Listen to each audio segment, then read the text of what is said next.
करंथीकरास दुसरे पत्र अध्याय 4 वचन 7 पासून 13 पर्यंत मी आपल्याकरता वाचतो. आपण सर्वांनी लक्ष देऊन ऐका.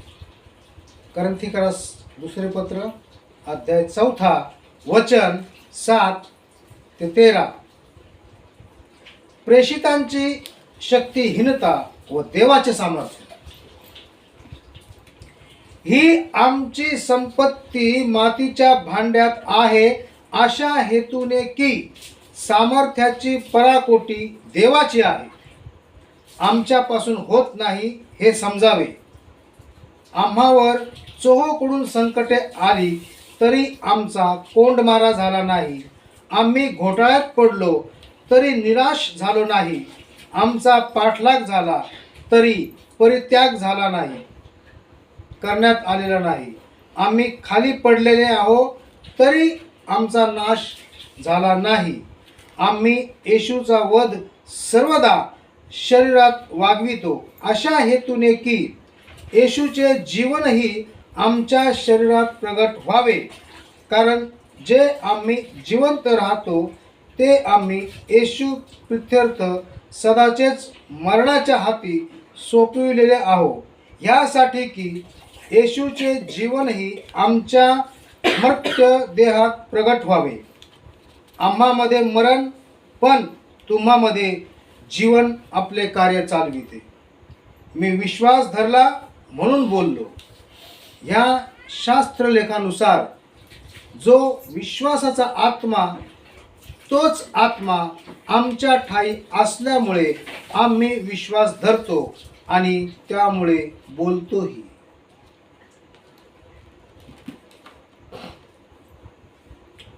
पौलाने लिहिलेलं करंथीकरास पत्र करिंथ येथील मंडळीला लिहिलेलं पत्र आहे. आणि माझ्या प्रियानो, आपण पाहतो की पौलाचे पत्र, त्याचं लेखन हे नेहमीच मंडळीला संजीवन देण्याकरता, त्यांना सुधारण्याकरता, जसा एक बाप आपल्या मुलाला सन्मार्गावरती आणण्याकरता चालवतो, तसा पौल आपल्या मंडळीला तेवढाच परखड शब्दामध्ये नेहमी बोलतो. हे त्याच्या पत्रातून आपल्याला स्पष्ट दिसतं. पौलाने मंडळीला आपले मुलं म्हटलेले आहे, त्याचे सहकारी म्हटलेले आहे, येशू ख्रिस्ताचा रचले गेले ते मंदिर म्हटलेलं आहे.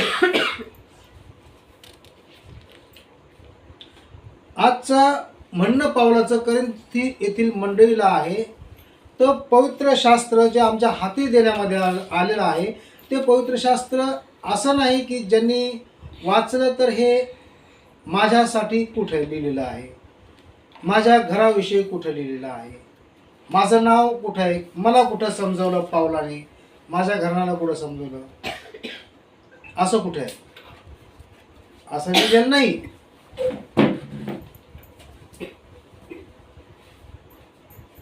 तर हे जे शास्त्र, हे जे पवित्र शास्त्र आज आमच्या हातामध्ये आहे, ते काय फक्त करिंथ येथील मंडळी करता जर लिहिलं असतं तर ते आज आमच्या हातामध्ये नसतं. परमेश्वराने फक्त इस्रायलासाठीच जन्म तिथे घेतला असता तर येशू ख्रिस्ताचं नाव आज आमच्यामध्ये नसतं, त्याचे वचन आमच्यामध्ये नसते. ते परमेश्वराने मानवाच्या उद्धाराकरता एक निवडलेलं स्थान आहे. जसं कार्य करण्याकरता आपण एक स्थान निवडतो. आपण आपलं गाव दुसरं आहे, आपण आलो ह्या शहरामध्ये आहोत कशाकरता? कार्य करण्याकरता, आहे ना. जन्म आमचा गावी होतो, कोणाचा इकडं होतो, कोणाचा दुसरीकडे होतो. मग त्याचा अर्थ त्याचा दवाखान्यात जन्म झाला, एका मुलाचा दवाखान्यात जन्म झाला. मग आज याचा अर्थ हा होत नाही का त्याचा दवाखान्यामध्ये प्रायव्हेटमध्ये चांगल्या तिथं त्याच्या सगळ्या सुखसुविधा आहेत, त्याचा जन्म तिथंच झाला आणि मग तो तिथंच लहानचा मोठा झाला, तिथल्याच लोकांची त्यांनी सेवा केली, तिथंच त्याचं सगळं झालं. तर लोक म्हणतील त्याचा आमच्याकरता काय उपयोग झाला. आमच्या प्रभू येशू ख्रिस्ताचं जे कार्य आहे ते जगासाठी आहे, याला पवित्र शास्त्र आम्हाला काय करते, स्पष्टपणे सांगते. मग अशा परमेश्वराकडून ज्याने शिक्षण घेतलं, अशा परमेश्वराचे जो भक्त आहे तो पाऊल काय म्हणत आहे त्याच्या अध्यायामध्ये, कोरिंथीकरांना काय सांगतं की प्रेषितांची शक्तिहीनता व देवाचे सामर्थ्य ही आमची संपत्ती मातीच्या भांड्यात आहे, अशा हेतूने की सामर्थ्याची पराकोटी देवाची आहे. सामर्थ्याची पराकोटी कोणाची आहे? देवाची आहे. ही संपत्ती कशामध्ये ठेवली आहे? मातीच्या भांड्यामध्ये. सामर्थ्य कुठे ठेवलेलं आहे? मातीच्या भांड्यात ठेवलेलं आहे. कोणाचं सामर्थ्य ठेवलेलं आहे? परमेश्वराचं सामर्थ्य ठेवलेलं आहे. कुठे त्यांनी ठेवली आहे? मातीच्या भांड्यात ठेवली आहे. वचन कुठे ठेवलेत त्याने? मातीच्या भांड्यामध्ये ठेवलेत त्याने. आज्ञा कुठे ठेवल्यात त्याने? मातीच्या भांड्यामध्ये ठेवल्यात त्याने. कारण की ज्याने सर्व सृष्टी निर्माण केली, ज्याने वाळूचा कण निर्माण केला, जी माती त्याने बनवली. कारण की धातूपासून बनवला असता तर धातू एकदा जर घडला असता तर त्याला पुन्हा शेप देता आला नसता. कुंभार जर्मल, ज्याला स्टील, लोखंड असं हातात घेऊन ते बनवत नाही. कारण की ते बनतं असं भाग नाही आहे. स्टीलचे हांडे आहेत, स्टीलचे वस्तू आहेत, सगळ्या आहेत, लोखंडाच्या वस्तू आहेत, ज्याचं त्याचं काम आहे. पण धातूमध्ये नाही ठेवले. कारण की धातूचा जो एकदा आकार झाला, हांडा बनला म्हणजे बनला, स्टीलचा हांडा बनला म्हणजे बनला. आता तो जर खराब झाला किंवा काही झाला तर त्याला रिपेअर करता येत नाही, त्याला डायरेक्ट मोडतोड म्हणून भंगारमध्ये द्यावं लागतं. मातीची वीट जर माणूस घरासाठी बनवतो तर मातीची वीट जर तुटली तर माणूस अर्धी वीट लावतो, पाव वीट लावतो. ती वीट फोडून घरासाठी भरणी करू शकतो. मातीचा उपयोग आहे. स्टीलचे हांडा, कळशी, चमचे, समजा ग्लास, तांब्या हे खराब झाले, छिद्र पडले, मग त्याला कुठून आम्ही घराची भरणी करू शकतो काय? नाही करू शकत. त्याची ते चांगलं आहे. कसं? जैविकदृष्ट्या महाग आहे, चांगलं आहे, चमकदार आहे, पण त्याचा उपयोग एकदाच होईल. पण मातीचा उपयोग वारंवार होईल.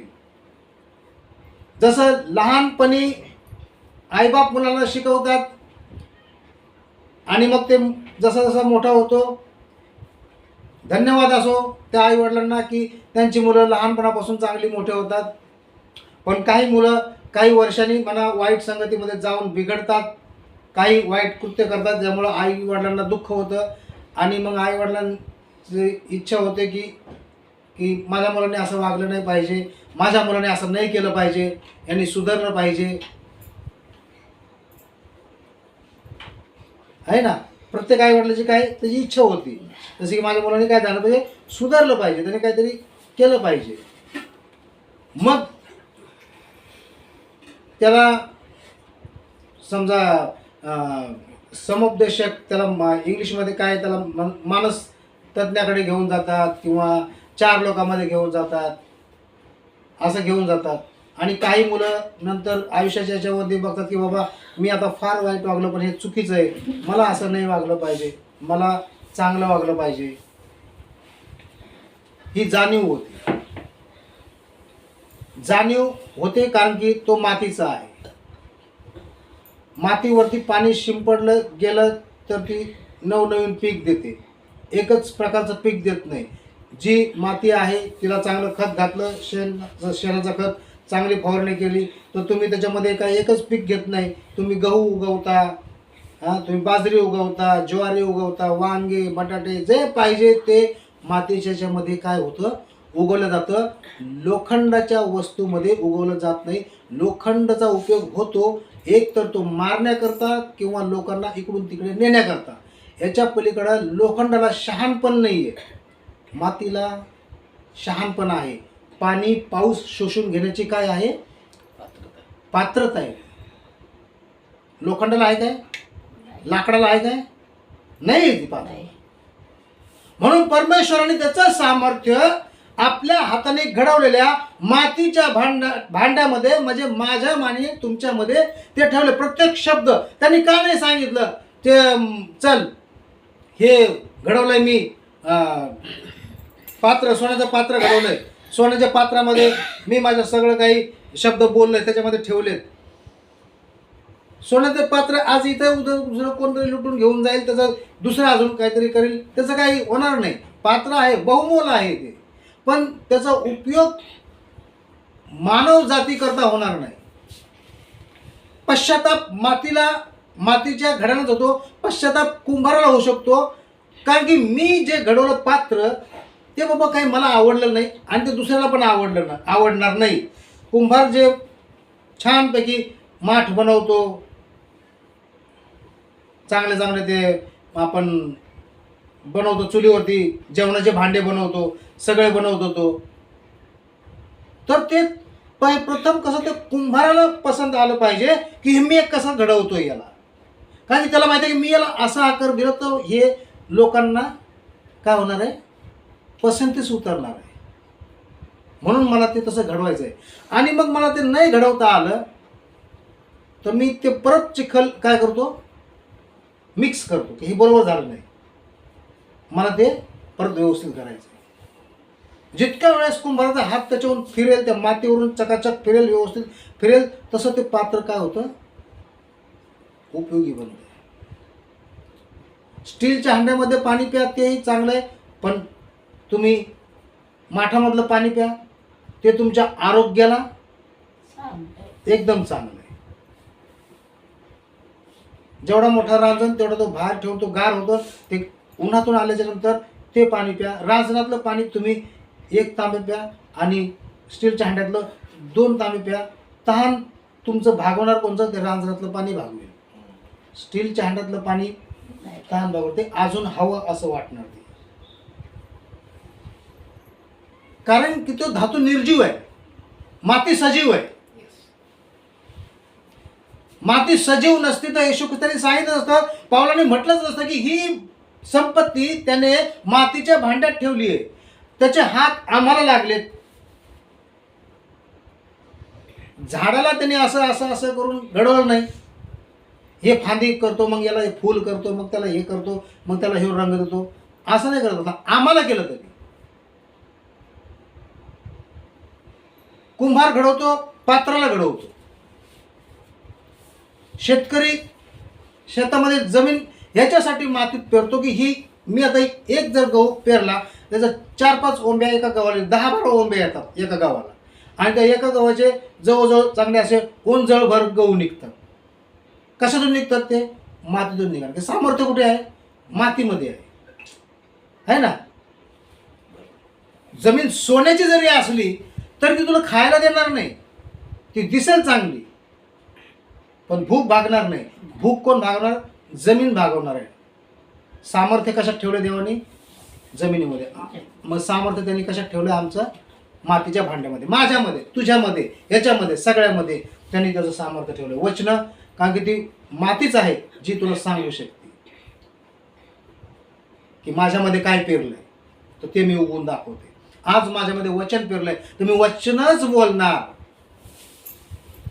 माझ्यामध्ये जर मला संस्कार लागलेत, देवाची प्रार्थना करेल तर मी प्रार्थनाच करणार, कारण की मला तसं पेरलं गेलं, देवाने पेरलं गेलं, मला तसं पेरलं तर मी तेच उगवून दाखवणार आहे ना. नाहीतर मग मी बाटलंच रिचवत बसवणार. अशी पण माती आहे, तिच्यावरती किती प्रेमाचा पाऊस पडला किंवा काही झालं तर ती काही उपयोगात येत नाही. मग परमेश्वर म्हणतो अशी जमीन जाळण्याकरता सज्ज झालेली आहे. पण ते परमेश्वराची इच्छा नाही आहे की माझ्या मुलांनी असं झालं पाहिजे, कारण की सामर्थ्य माझ्यामध्ये, देवाची वचनं माझ्यामध्ये आहेत. हालेलुया. सामर्थ्याची पराकुटी देवाची आहे, आमच्यापासून होत नाही हे समजावे. सामर्थ्य कोणाचं आहे, देवाचं आहे. मातीमध्ये सामर्थ्य आहे काय, नाही. त्यांनी दिलं तेव्हा आमच्यामध्ये सामर्थ्य आलं. तो सामर्थ्य देतो तेव्हा मी हे बोलतो, तो मला बुद्धी देतो तेव्हा मी हे ग्रहण करू शकतो. वचन ऐकून सांगू शकतो. कारण की सामर्थ्य त्यांनी ओतलंय, त्यांनी त्याच्या हाताने ओतलंय आणि शब्दाने, त्याच्या श्वासाने तो श्वास त्यांनी आमच्यामध्ये फुंकलाय, सजीव केलंय. कोणी सजीव केलंय? परमेश्वराच्या श्वासाने सजीव केलंय. माती आपोआप सजीव होईल काय? नाही होणार.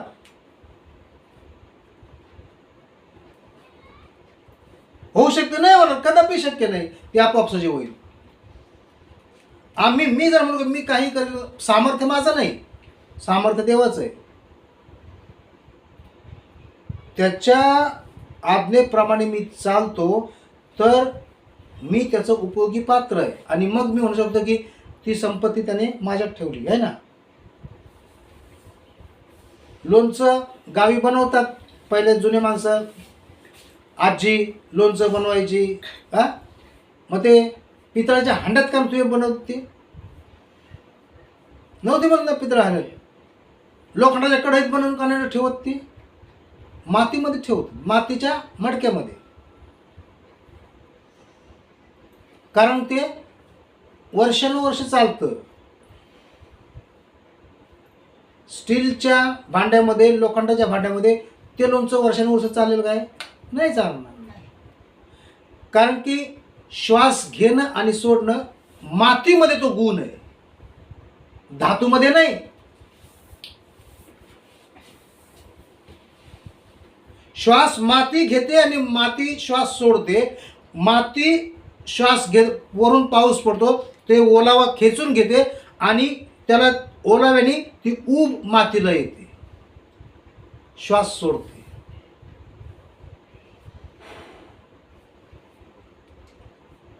मग आम्ही जशी उसळ वगैरे भिजायला टाकतो पाण्यामध्ये, आणि मग ती काय होते, ते जसं गरम जेव्हा होते तेव्हा तिला मोड येतात, काही ती प्रक्रिया घडते, तेव्हा माती ती श्वास घेऊन सोडते, ते प्रक्रिया होते ती, आणि ते धान्य आम्हाला काय मिळतं?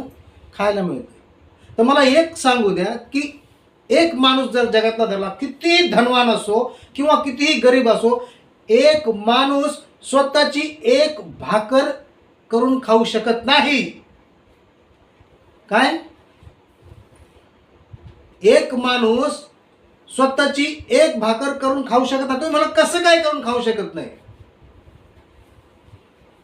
का नाही करून खाऊ शकत? त्याच्याकडे पैसा आहे, त्याच्याकडे हे आहे.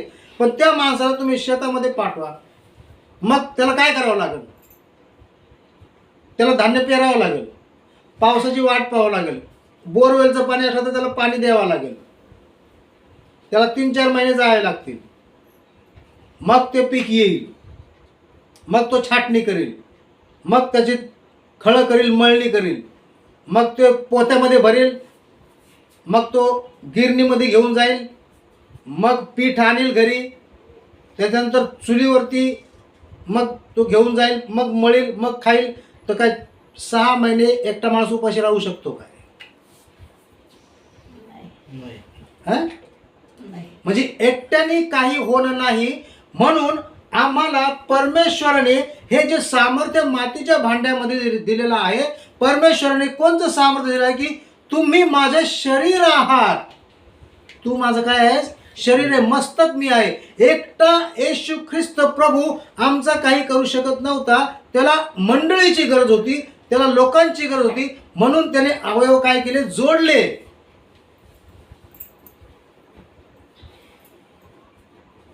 जिथं 5,000ला भोजन घालायचं आहे, तिथं प्रभू परमेश्वराला गरज पडली लहान मुलाची की तुमच्याकडे काही आहे का? मी तर मल्टिप्लाय करू शकतो. सांगण्याचा उद्देश काय आहे? देव सर्व काही करू शकतो. त्याने आकाशातून पण त्यांनी भाकरी पाडल्या असतात, मासे पाडले असते, तो त्यालाही समर्थ आहे. देव आमचा त्यालाही समर्थ आहे. पण परमेश्वराने पण, आमच्या निर्माणकर्त्याने पण आकाशातून मान्ना दिला, दळलेलं पीठने टाकलं किंवा भाकरीने टाकल्या आहे, त्या भाकरीने टाकल्या. कारण की माझं सामर्थ्य तुझ्यामध्ये दिलेलं आहे, मग तुला करून खायचंय. मी एकटा याच्यासाठी सर्व काय करू शकतो, पण तुम्ही माझं शरीर आहात, आम्ही एकमेकाचे अवयव आहोत, तर मग आम्हाला युनिटीने काम करावं लागतं. म्हणून आम्हाला एक दुसऱ्याला साथ देण्यासाठी मग परमेश्वराने साथीदार निर्माण केला आणि मग त्यांची संतान झाली की अशाने सगळं वाढले, माझ्या सगळे शरीर निर्माण होईल आणि सर्व शरीर एक दुसऱ्याला जुळून राहील, तर एकमेकांची गरज काय होईल, भागेल. एकटा माणूस एक काय करू शकत नाही, कारण की आदाम एकटा काय करू शकत नव्हता, म्हणून त्याला सहकार्य निर्माण केला. परमेश्वराला पुढच्या गोष्टी माहिती आहेत का हा एकटा भाकर करून खाऊ शकत नाही, याला सहकार्य निर्माण करतो म्हणजे त्याला तो शेतातून त्याला भाकर करून देईल, है ना. मी पाऊस परमेश्वर पाऊस पाडतो, उगवतो, सगळं करतो, सामर्थ्य त्याच्याकडे, माझ्याकडे का नाही. मला करायचंय, फक्त काय करायचंय, मला राबायचंय, मला त्याचं वचन सांगायचंय. ह्या मातीतल्या भांड्याचं सामर्थ्य मला लोकांना दाखवायचंय.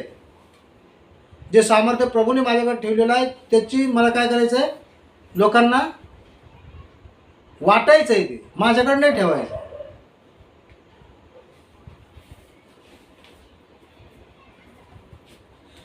आम्हावर चहूकडून संकटे आली, आमचा कोंडमारा झाला, काय आमच्यापासून होत नाही. आम्हावर चहूकडून संकटे आली तरी आमचा कोंडमारा झाला नाही. आम्ही घोटाळ्यात पडलो तरी निराश झालो नाही. आमचा पाठलाग झाला तरी परित्याग करण्यात आला नाही. आम्ही खाली पडलेले आहोत तरी आमचा नाश झाला नाही. Hallelujah, hallelujah. कारण की परमेश्वराची ही माती आहे. कारण की सांगू द्या मला, कारण की येशू ख्रिस्ताचं वचन आम्ही ऐकणारे आहोत. आम्ही दुसरे कोणी नाही, दुसरे काही असेल म्हणत असतील, पण परमेश्वराने त्याचं सामर्थ्य कुठे ठेवलंय, त्याच्या मातीच्या भांड्यामध्ये. मग आम्हाला निराशा आली का, आम्हाला काय संकट आली, आम्हाला घेराव झाला, पण आम्ही पडलो नाहीत कुठं, कारण की ह्या मातीच्या भांड्यामध्ये कोणाचं सामर्थ्य आहे, येशू ख्रिस्ताचं. आज आम्ही आमचे दास, प्रभूचे दास, प्रभूचे सेवक सेवा करताना जात आहेत, लोकांकडून न ते बोलणे ऐकत आहेत, त्यांच्यावरचे अत्याचार होतात, त्यांचा पाठलाग करण्यात येतो, त्यांना मारण्यात येतं, तरी पण ते मातीचं भांड कसं जात आहे, पुढंच जात आहे, कारण की सामर्थ्य त्याच्यात ठेवलेलं आहे ना. लोकांमध्ये मिसळत आहे, ते जात आहे की माझ्यामध्ये माझ्या देवाने सामर्थ्य ठेवलेलं आहे. मग मी गप्प कसा बसणार, मी जाणार. जरी मला कोणी मारलं, जरी माझ्या कोणी थुंकलं, माझ्यावरती अजून वेळ आलेली नाही आहे. परमेश्वर महान आहे, पण जे प्रभूचे खरोखर सेवक आहेत त्यांच्यावरती जे संकट येतात आणि त्या संकटाला न जुमानता पुढे जातात, मी म्हणतो खरोखर ते भांड परमेश्वराने काय केलं आहे, सामर्थ्य त्याच्यामध्ये ठेवलेलं आहे. हालेलुया. कारण की जरी ते संकट आली, किती त्यांचा छळ झाला, किती त्यांची बदनामी झाली, तरी ते ऐकत नाही, कारण की ते येशू ख्रिस्ताचे अवयव आहेत. मग आम्हाला काय पाहिजे, येशू ख्रिस्ताचा अवयव पाहिजे. आम्ही नख आहोत की केस आहोत, पण त्याच्यामध्ये जुडलेला आहोत, तर आमच्यामध्ये जीव आहे. काय केस निर्जीव आहे, पण असा ओढला डोक्यावरून तर काय येतो, आम्हाला त्रास होतो, है ना.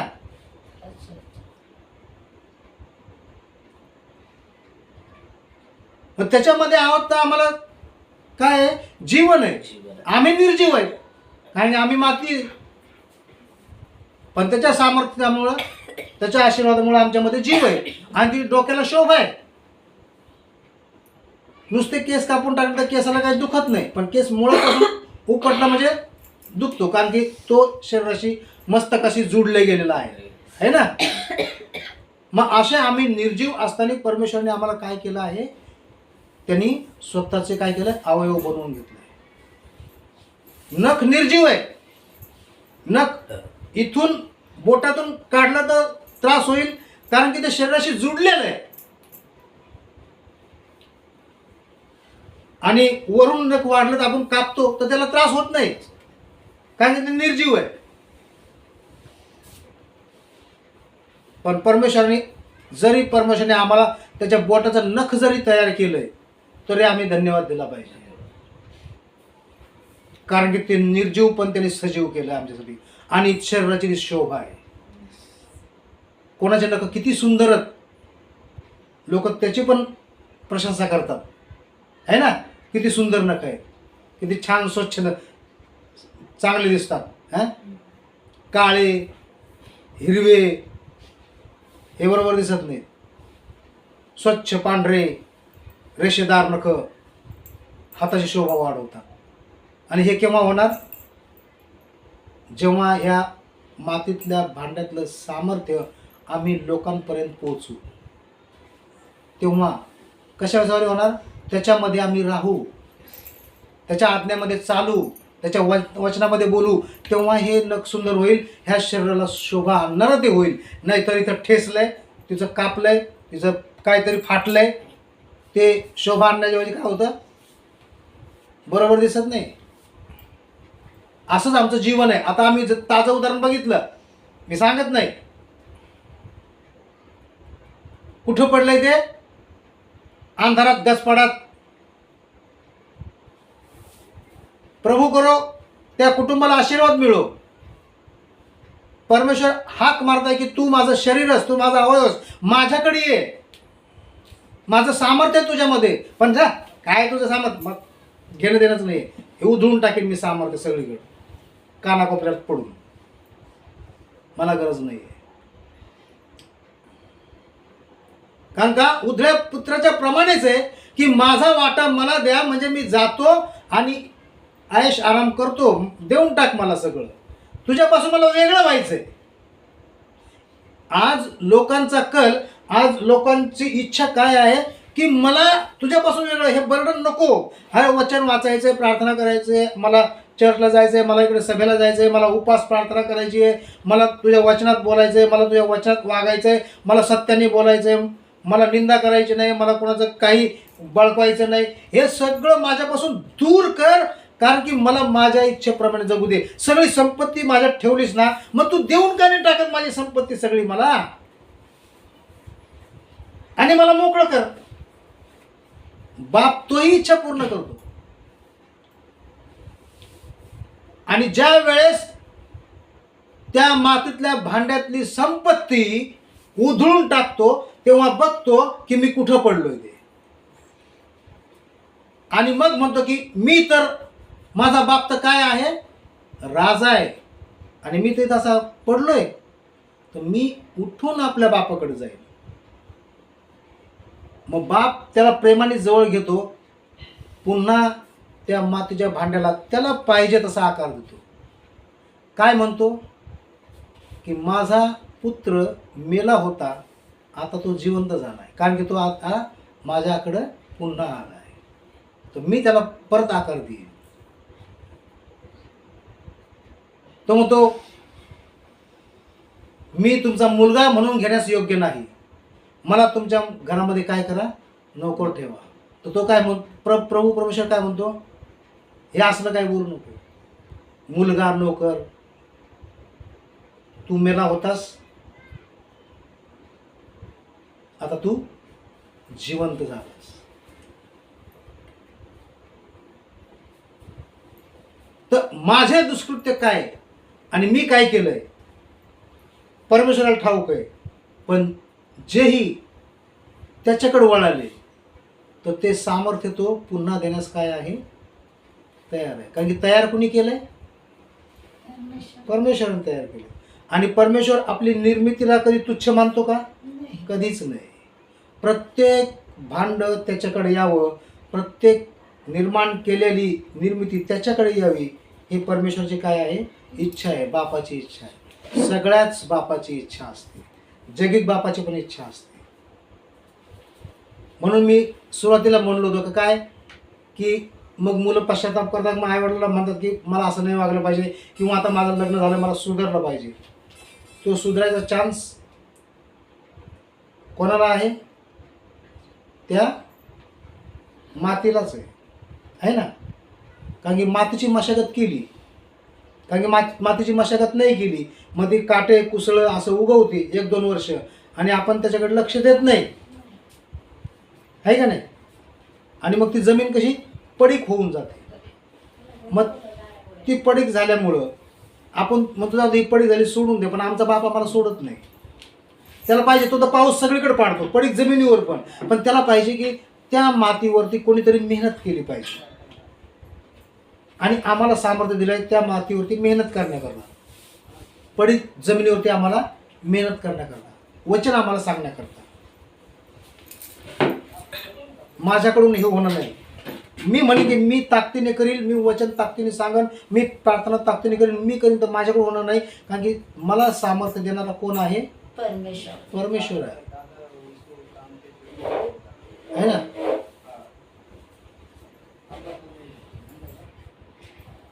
तर हे सामर्थ्य कोणाकडून आहे? परमेश्वराकडून आहे.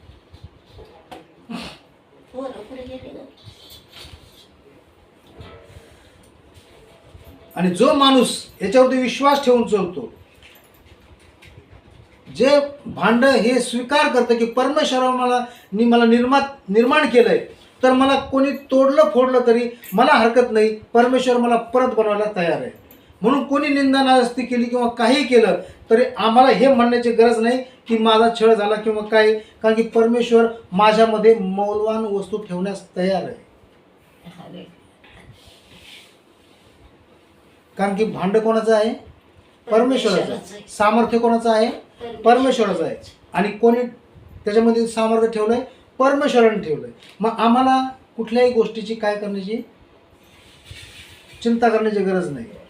आमचं फक्त एकच काम दिलंय की हे सामर्थ्य, हे वचन आम्हाला दुसऱ्यांना वाटायचं. काय सामर्थ्य आहे? प्रार्थनेचं सामर्थ्य. काय सामर्थ्य? विश्वाचं सामर्थ्य. माझा विश्वास आहे म्हणून मी बोलतो. काय? आणि कोणावरती विश्वास आहे? ज्यांनी मला घडवलंय, ज्यांनी माझ्यावरती श्वास फुंकलाय. मी दुसऱ्याविषयी कोणाविषयी सांगत नाही, त्यांना दुसऱ्याविषयी मी कोणाविषयी बोलतो. मी त्या लोकांविषयी बोलतो जे प्रभू येशू ख्रिस्ताच्या द्वारे नव्याने जन्म पावले आहेत, जे शास्त्र ज्यांना ठाऊक आहे, ज्यांना पवित्र शास्त्र म्हणजे काय हे माहीत आहे. मी आशांकरता बोलतो, मी इतरांचं मला काही माहीत नाही.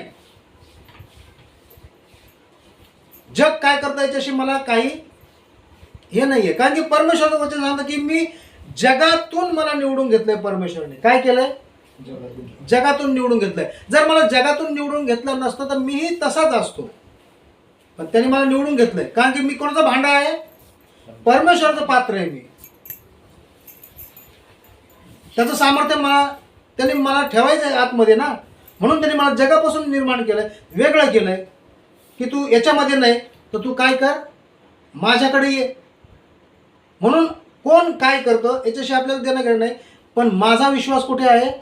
प्रभू येशू ख्रिस्तावरती. का आहे? तर तो आमच्यासाठी स्वर्गाचं सिंहासन सोडून खाली आला.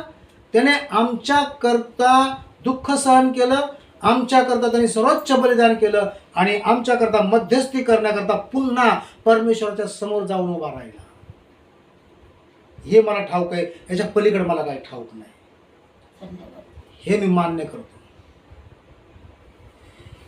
हा, प्रत्येक माणूस कोणी म्हणणार नाही की तो स्टीलचा बनलाय, लोखंडाचा बनलाय. कुठलाही जगातला कोणताच माणूस म्हणणार नाही. सगळे जगातले माणसं एकच म्हणतात, मिट्टी का है, एक दिन मिट्टी में मिल जाएगा. मग तो कोणीही असो.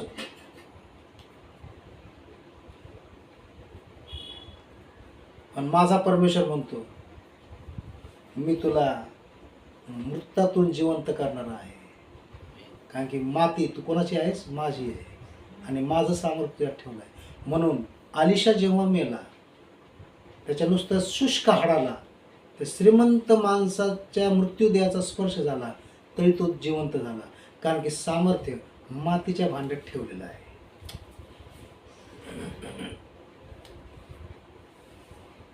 सामर्थ्य माझ्या शब्दात प्रभूने ठेवलेलं आहे. सामर्थ्य आम्ही करतो त्या प्रार्थनेमध्ये ठेवलेलं आहे. कारण विश्वास माझा कोणावरती आहे? माझ्या येशू ख्रिस्तावरती आहे. हे पात्र त्याचं आहे, हा मी विश्वास ठेवलाय. म्हणून मी कुठल्याही संकटाला घाबरत नाही. तंगी आली, हे झालं ते झालं, काय झालं, मला याशी ते काही देणं घेणं नाही. म्हणून आम्हाला काय दिलं येशू ख्रिस्ताने? हा आशीर्वाद दिलाय, सगळ्यात मोठा आशीर्वाद, की मी आपलं सामर्थ्य कुठे ठेवतो? मातेच्या भांड्यात. आणि मग जर ठेवलंय तर तो मला विश्वास जागृत पण त्यांनी केलेला आहे, पण आम्ही ऐकणं हे फक्त गरजेचं आहे. मातीने आज्ञा मानणं गरजेचं आहे, नाही तर माती दुभंग होईल, है ना. आणि परमेश्वराने म्हणून सांगितलं की जगाचे नाही, जगापासून मी तुम्हाला काय केलंय? निवडलेलं आहे, है ना. तुम्ही जगामध्ये आहात पण तरी जगाचे नाही, कारण मीही जगाचा नव्हतो, म्हणून तुम्ही पण नाही. कारण की जे गेले त्यांच्या हिशोबाने ते गेले, त्यांना काहीच आशा नाही, पण तुला आशा आहे, कारण की तुझा विश्वास माझ्यावरती आहे. तर ही माती मी पुन्हा उभारण्यास काय आहे? समर्थ आहे. हालेलुया.